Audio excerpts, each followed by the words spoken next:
여러분, 세계에서 가장 중요한 바닷길 중 하나가 제2의 베트남이 될 수 있다는 정말 섬뜩한 경고가 나왔습니다.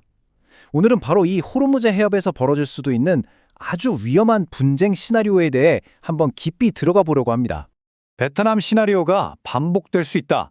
전문가 이드리스 아리칸의 말인데요. 아니 도대체 왜 이런 엄청난 경고를 한 걸까요? 이 평화로워 보이는 바다에서 무슨 일이 벌어지고 있길래 다음 전쟁터가 될 수 있다고까지 하는 건지 지금부터 그 속사정을 하나씩 살펴보겠습니다. 자, 우선 첫 번째로 여기가 얼마나 중요한 길목인지부터 알아봐야겠죠? 이 좁은 바닷길이 왜 전 세계의 동맥이라고까지 불리는지 그 중요성부터 짚고 넘어가 보겠습니다. 보세요. 폭이 가장 좁은 곳은 고작 33km밖에 안 돼요. 정말 좁죠? 거대한 유조선들이 이 좁은 문을 지나가려고 줄을 서는 말 그대로 병목 지점인 겁니다. 근데 정말 놀라운 건요.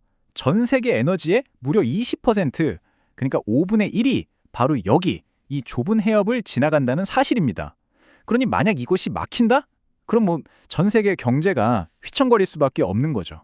그런데 최근에 이란이 미사일이나 바다에 까는 지뢰 같은 걸로 여기를 지나는 배들을 위협하고 있다는 혐의를 받고 있어요. 그래서 지금 긴장감이 정말 최고조에 달했거든요. 이건 정말 언제든 미국의 군사적인 대응을 불러일으킬 수 있는 아주 위험한 불씨가 되고 있는 셈입니다. 자, 그럼 두 번째로 넘어가 볼까요? 바로 미국의 섬 점령 계획설입니다. 만약 상황이 약화되면 미국은 과연 어떻게 나올까요? 여기서 나오는 시나리오가 바로 아주 과감한 공수작전, 즉 섬을 점령해버린다는 겁니다. 그럼 미군이 노리는 곳은 어디냐? 바로 이 섬들입니다. 하르크, 키시, 캐슘, 아부무사. 이 섬들이 바로 호르무즈 해협의 통제권을 쥐기 위한 핵심적인 전략 요충지들이요. 이 섬들을 먼저 장악하는 게 작전의 첫 번째 단계가 될 거라는 거죠. 특히 저기 하르크 섬 보이시죠? 저기는 그냥 섬이 아니라 이란의 경제적인 심장이나 마찬가지예요. 왜냐하면 이란 에너지 수출의 거의 90%가 바로 저 섬을 통해서 나가거든요. 그러니까 이 섬을 잇는다? 이거 이란 경제가 그냥 마비된다고 봐도 무방한 거죠. 자, 그래서 예상되는 작전 시나리오는 이렇습니다. 딱 3단계로 나뉘는데요. 먼저 1단계, 강력한 공습으로 섬의 방어시설을 싹 무력화시키고요.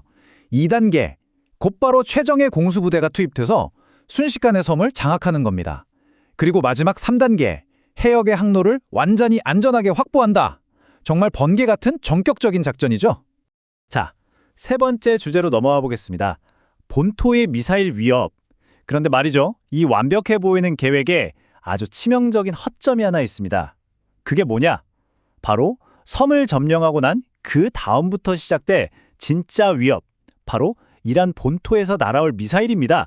문제가 생각보다 간단해요.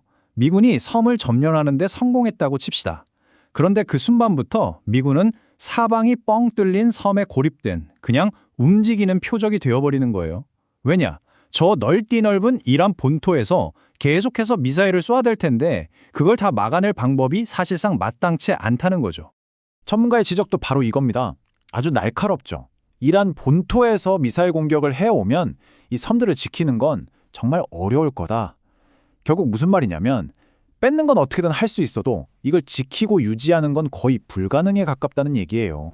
자, 이제 네 번째, 다시 처음의 경고로 돌아갑니다. 제2의 베트남이 될 수 있다는 경고. 바로 이 지점에서부터 상황이 걷잡을 수 없이 커질 수 있다는 겁니다. 왜냐? 점령한 섬을 지키려고 하다 보면 어쩔 수 없이 병력을 계속 더 보내야 하잖아요.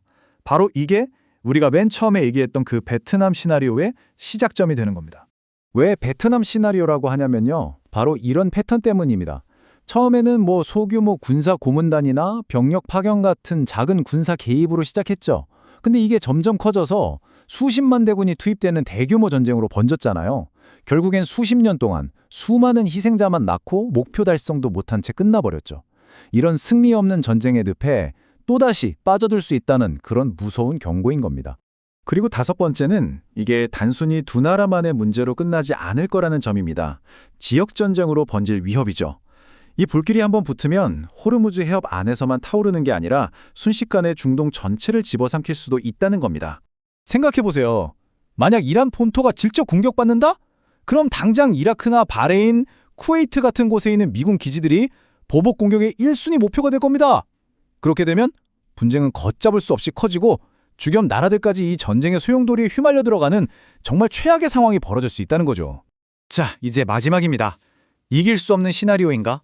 이 모든 위험들을 다 고려했을 때 전문가가 내리는 최종 결론은 과연 무엇일까요? 네, 전문가의 평가는 아주 단호합니다. 결론적으로 이란처럼 저렇게 넓은 땅에서 강력한 방어 능력을 갖춘 상대를 군사적으로 계속 억누르는 건 현실적으로 매우 어렵다는 겁니다.